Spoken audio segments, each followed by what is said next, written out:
Assalamualaikum warahmatullahi wabarakatuh. Kembali lagi bersama Nadi Nurhayati di sini, Widya Channel. Belajar yuk. Nah, teman-teman, hari ini kita lanjut untuk membahas konstitusi. Sebelumnya, jangan lupa di-subscribe, comment, and share. Terima kasih. Before we begin our study, it is better for us to read Basmalah together. Bismillahirrahmanirrahim. Ya, konstitusi adalah hukum dasar yang memuat aturan pokok atau aturan-aturan dasar negara. Konstitusi dalam arti luas adalah keseluruhan sistem aturan yang menetapkan dan mengatur kehidupan kenegaraan melalui sistem pemerintahan negara dan tata hubungan secara timbal balik antar lembaga negara dan antar negara dengan warga negara. Macam-macam konstitusi. Di sini ada konstitusi secara tertulis, yaitu Undang-Undang Dasar, dan konstitusi tidak tertulis, disebut konvensi. Nah, sifat konstitusi yaitu yang pertama adalah fleksibel, artinya luas, di mana pasal-pasal dalam konstitusi tersebut jumlahnya sedikit sehingga mudah diubah dan disesuaikan dengan perkembangan zaman. Yang kedua, sifat konstitusi itu rigid atau kaku. Artinya, pasal-pasal dalam konstitusi jumlahnya banyak dan sulit diubah-ubah. Konstitusi yang pernah berlaku di Indonesia, yang pertama adalah Undang-Undang Dasar 1945 atau Undang-Undang Proklamasi, berlaku pada 18 Agustus 1945 sampai 27 Desember 1949. Nah, ditetapkan dan disahkan oleh PPKI pada tanggal 18 Agustus 1945. Pada saat ditetapkannya sistematika Undang-Undang Dasar 1945 terdiri dari pembukaan, ada 4 alinea, yaitu batang tubuh terdiri dari 16 bab, 37 pasal, 4 ayat aturan peralihan, dan 2 ayat aturan tambahan. Nah, bentuk negara Indonesia adalah kesatuan, bentuk pemerintahannya adalah republik, sistem pemerintahannya kabinet presidensial. Presiden sebagai kepala negara sekaligus kepala pemerintahan. Dalam menjalankan tugasnya, presiden dibantu oleh wakil presiden dan para menteri. Yang kedua adalah Konstitusi Republik Indonesia Serikat atau RIS tahun 1949. Nah, berlaku pada tanggal 27 Desember 1949 sampai 17 Agustus 1950. Nah, bentuk negaranya jadi serikat ya atau federasi. Bentuk pemerintahannya republik dan sistem pemerintahannya pada saat itu adalah kabinet parlementer, di mana presiden sebagai kepala negara dan perdana menteri sebagai kepala pemerintahan. Yang ketiga itu Undang-Undang Dasar sementara pada tahun 1950, berlaku pada tanggal 17 Agustus 1950 sampai 5 Juli 1959. Nah, di sini ada bab-bab ya, sistematikanya terdiri dari 4 alinea, mukodimah, dan bab 1-nya tentang negara Republik Indonesia, bab 2 alat-alat kelengkapan negara, bab 3 tugas alat-alat kelengkapan negara, bab 4-nya pemerintahan dan daerah-daerah swapraja, bab 5-nya konstituante, bab 6-nya perubahan, ketentuan-ketentuan peralihan, dan ketentuan-ketentuan penutup. Bentuk negara Indonesia adalah kesatuan, pemerintahannya tetap republik, sistem pemerintahannya di sini kabinet parlementer dengan demokrasi liberal yang masih bersifat semu. Berdasarkan sistem ini, DPR dapat membubarkan kabinet, sedangkan presiden memiliki kedudukan yang kuat dan dapat membubarkan DPR. Yang keempat, kemudian Undang-Undang 1945 hasil dekret presiden pada tanggal 5 Juli 1959 sampai 2000. Gagalnya Badan Konstituante dalam menetapkan rancangan Undang-Undang Dasar berdampak pada keadaan politik yang tidak stabil, sehingga pada tanggal 5 Juli 1959 Presiden Soekarno mengeluarkan dekret presiden. Salah satunya adalah memberlakukan kembali Undang-Undang Dasar 1945. Kemudian Undang-Undang 1945 hasil amandemen ini berlaku dari tahun 2000 sampai sekarang ya. beberapa perubahan mendasar dalam sistem ketatanegaraan Indonesia, antara lain kedudukannya sejajar dan proporsional antara presiden dan DPR. Masa jabatan presiden pun diatur dengan tegas, yaitu maksimal dapat dipilih 2 kali masa jabatan. Kemudian dilaksanakannya otonomi daerah, penyelenggaraan pemilu oleh lembaga non-pemerintahan yang netral dan mandiri. Nah, hakikat konstitusi.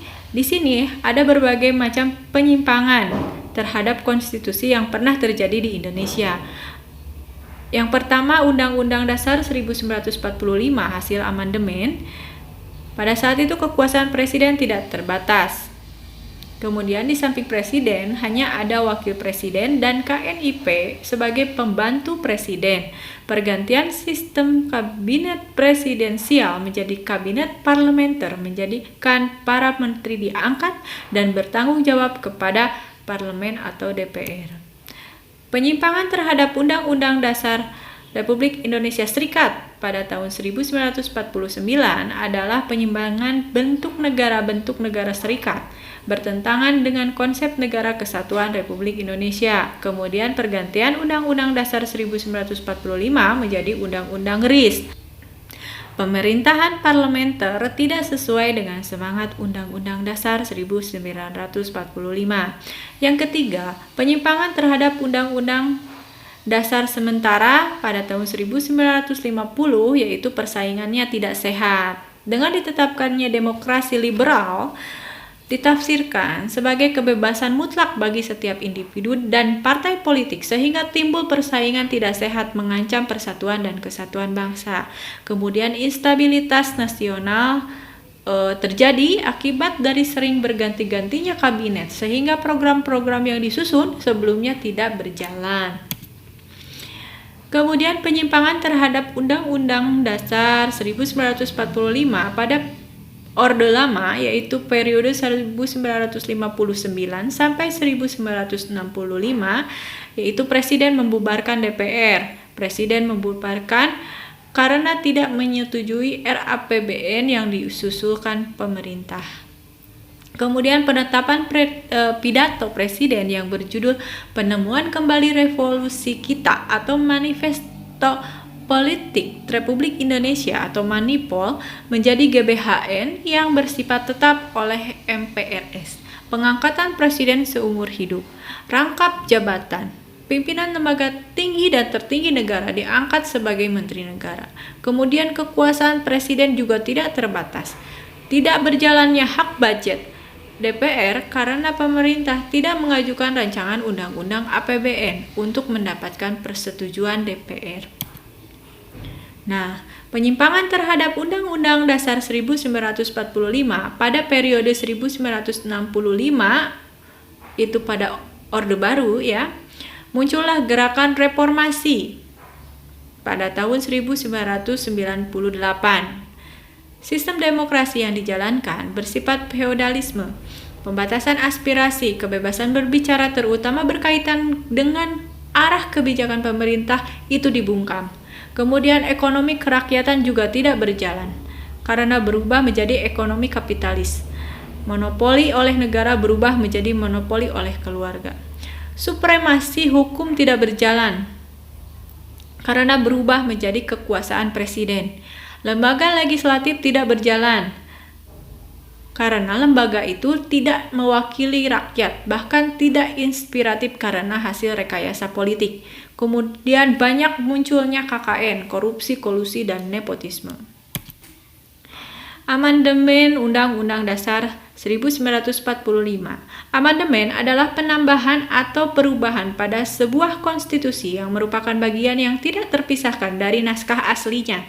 Kesepakatan dasar dalam mengamandemen Undang-Undang Dasar 1945 yaitu tidak mengubah pembukaan Undang-Undang Dasar 1945, tetap mempertahankan bentuk nyata negara kesatuan Republik Indonesia, tetap mempertahankan sistem presidensial, kemudian penjelasan Undang-Undang Dasar 1945 bersifat normatif dimasukkan ke dalam pasal-pasal. Perubahan dilakukan secara addendum.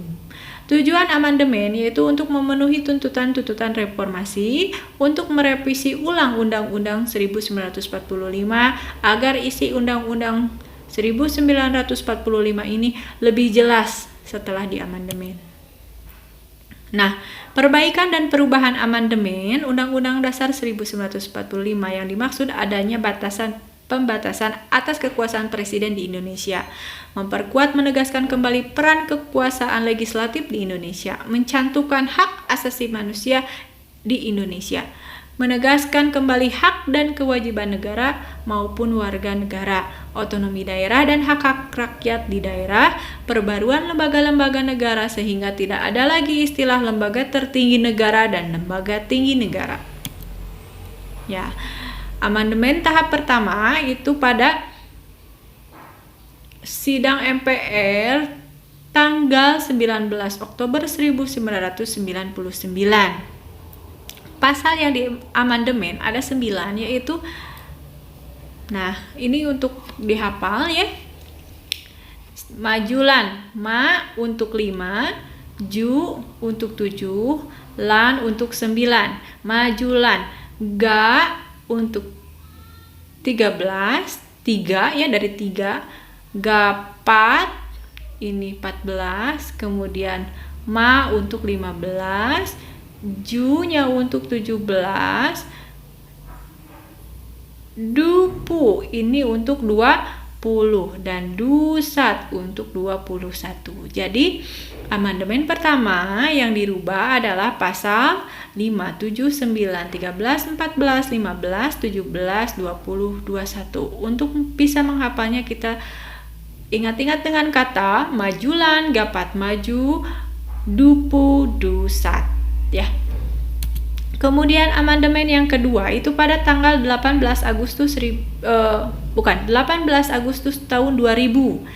Pasal-pasal yang diamandemen itu ada 18, 18A, 18B, 19, 20, 20A, 22A, 22B, 25E, 26, 27, 28, kemudian 30, 36 ya. Jadi kita ingat-ingat dengan kata pan ini untuk 8, lan untuk 9, pan, lan, las, jadi 18, 19. Dupu itu untuk 20,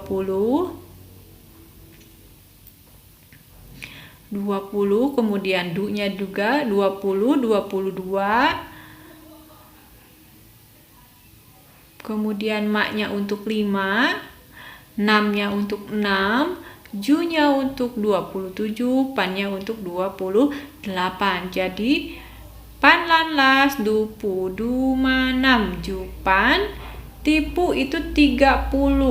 Tipu itu 30 dan tinam itu untuk 36.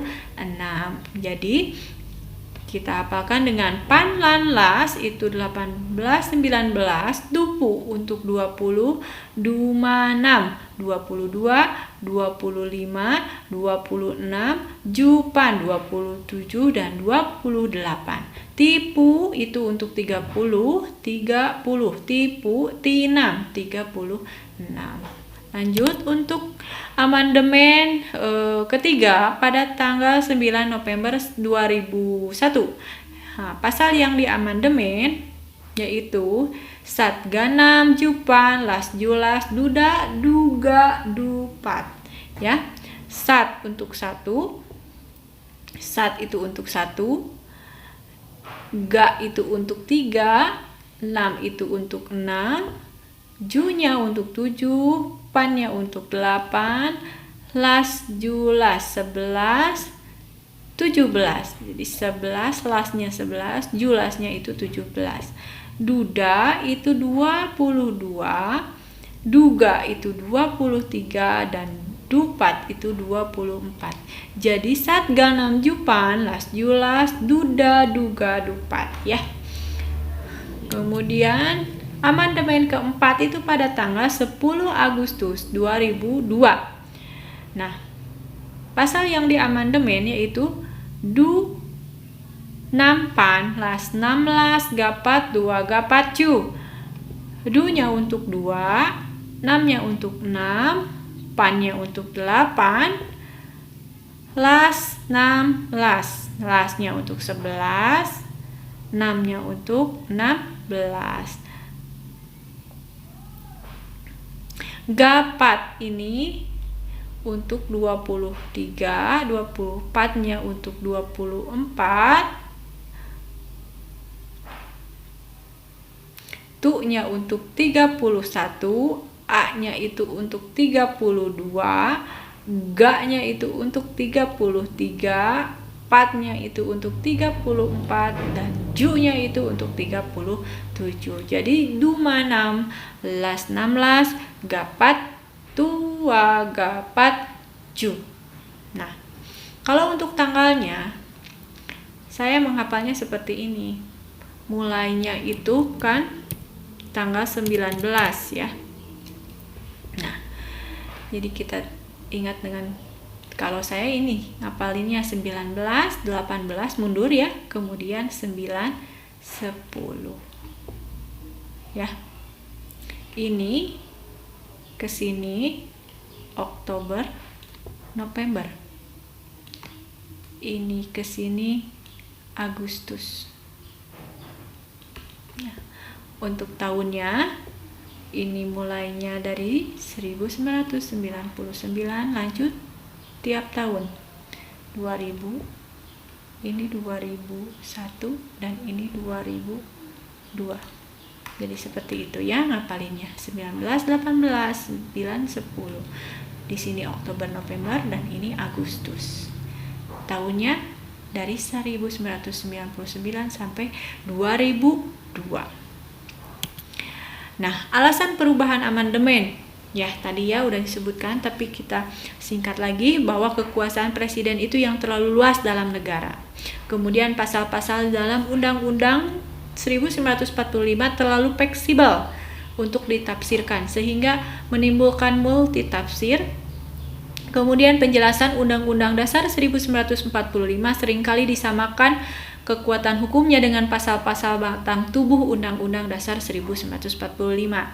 Nah, di sini ada pra-amandemen. Pada saat pra-amandemen, Undang-Undang Dasar ini ada 16 bab, 37 pasal, 49 ayat, 4 pasal aturan peralihan, 2 ayat aturan tambahan, dilengkapi bab penjelasan ya. Ini ditambah. Kalau pasca amandemen itu 21 bab, 73 pasal, 170 ayat, 3 pasal aturan peralihan, dan 2 pasal aturan peralihan tanpa penjelasan. Di sini tanpa penjelasan. Bagaimana caranya? Kita menghafal, ingat dengan 16 itu 16 bab, dari bab ya, dari atas. Bab, pasal, ayat gitu ya. 16 ayat, gaju. Ini gaju itu 37 untuk pasalnya. Patlan itu 49 ayat ya. Kemudian 4 wa-nya itu 2 wa. Jadi 4 pasal aturan peralihan dan 2 aturan tambahan. Kemudian setelah amandemen itu 21 bab, 21 bab juga itu 73 pasal 170 itu 170 ayat, ga untuk 3 aturan peralihan dan wa-nya untuk 2 pasal aturan peralihan. Ini tanpa penjelasan, kalau ini dengan penjelasan, begitu ya. Terima kasih. Sekian tentang konstitusi, mudah-mudahan banyak manfaatnya. Mohon maaf bila banyak kekurangan, kelebihannya dari Allah Subhanahu wa Ta'ala. Jangan lupa di-subscribe, komen, and share. Terima kasih. Wabillahi taufiq wal hidayah. Wassalamualaikum warahmatullahi wabarakatuh.